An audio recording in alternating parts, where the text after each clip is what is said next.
Hi, Angelo. We're going to take a look at your first two postings for the creative composition class. So we'll go ahead and I'll share my screen and we'll get started. All right. So what I do typically first is start off just by looking at the overall posting, just to kind of evaluate whether you're including everything that we're looking for, whether you're labeling things the way we wanted you to, stuff like that. Following the sort of basic parameters of the project is an important part of the project. Working as a professional photographer or working as a professional creative, we are always going to have a framework from which we're going to be asked to create it within. And within that, that's where we sort of explore. So we need to be able to follow those kinds of things and then be creative inside that. So at first glance, it looks like you're doing that fairly well as far as touching on all of the points as far as like moving in and so on. So the images look like they're clear, relatively sharp. You've gone horizontal on all of them. The formats look consistent and so on. You've labeled them properly. So good job on that. Starting off here, you've followed the instructions completely. You've kind of worked off of the corner of a building. The reason I have you starting off so far back is we almost want this to be this sort of like a place setting where you're establishing this building, this subject, if you will, in the space where it lives. This is kind of an introduction to here I am. I'm going to now show you something from my point of view. So if there are any images in this series that is observational rather than subjective, where you are less of an influencer, it's this first one. This second one is where you begin to not do that. And by coming in, you start off where you have the whole building in frame, and then I have you cutting that distance in half. There's a reason for that. There's a reason I'm having you do the double like that, coming in half and then coming in half. First, it's enough of a move in order to see the difference, right? It's not just these sort of small steps forward, or not just leaving it saying just move a little bit closer or whatever. I'm having you make an actual large jump forward so that you can visually see that there's a difference in distance between one image and the next image. So that's an important thing, so that there's variation. There's definitely visual variation. The second is that by coming in half the distance, usually if the building is a substantial building, usually that second image, the portrait of the structure, you can't get the whole structure in. So you are forced into this situation where, as you have here, the building now runs off of the edges of the composition.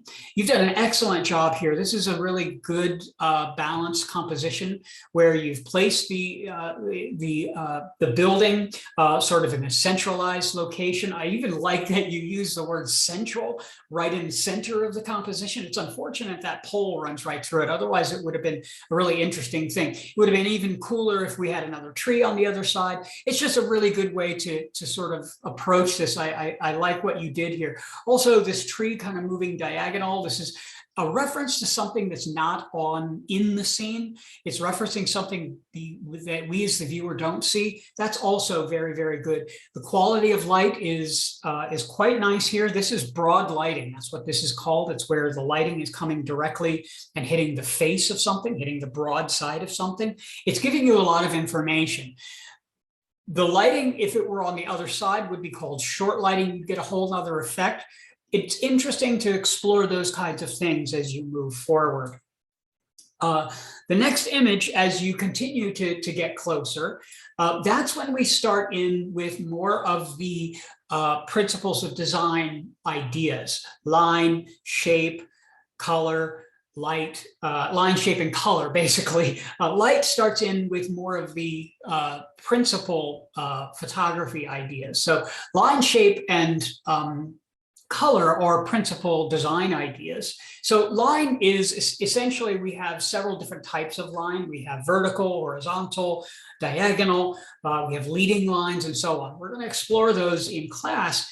However, what we're looking for here is just that, is how much do you know already about that, and what kind of use are you comfortable using? This one probably is not as effective as the other ones that you're using when it comes to line.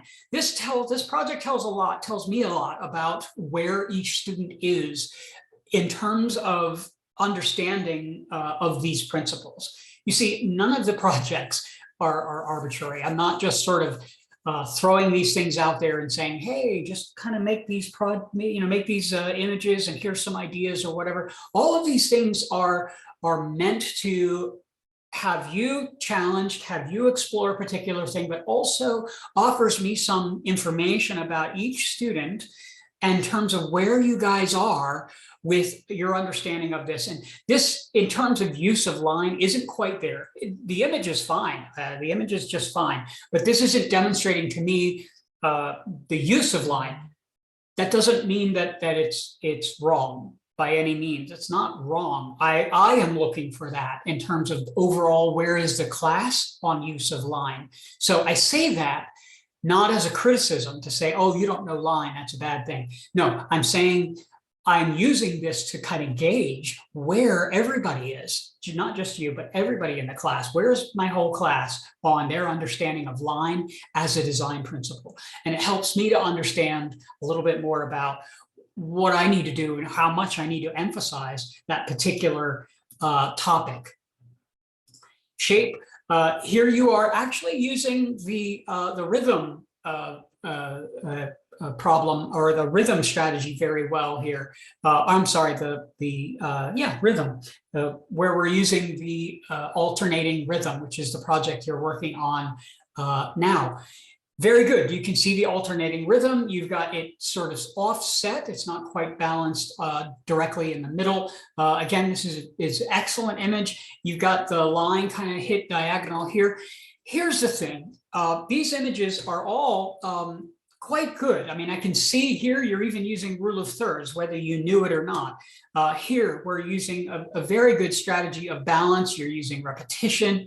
All of this stuff, clearly you have some knowledge about design and organization.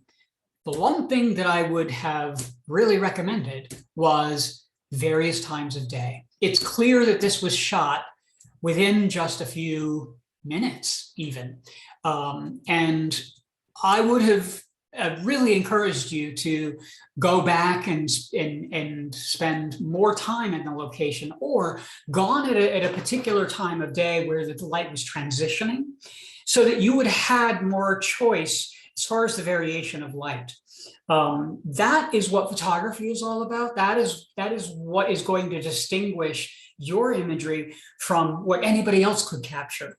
Anyone else under this circumstance could capture an image like this because the lighting is just broad. It's just giving you information. I could walk up and make this exact same image because the lighting is going to be exactly the same. What you're looking for to make your work totally unique is the quality of light and your own perspective. So that's what this is really all about. Let's now look for your rule of thirds here. I know we have it somewhere up here. Angelo, here we are. Angelo, rule of thirds. All right.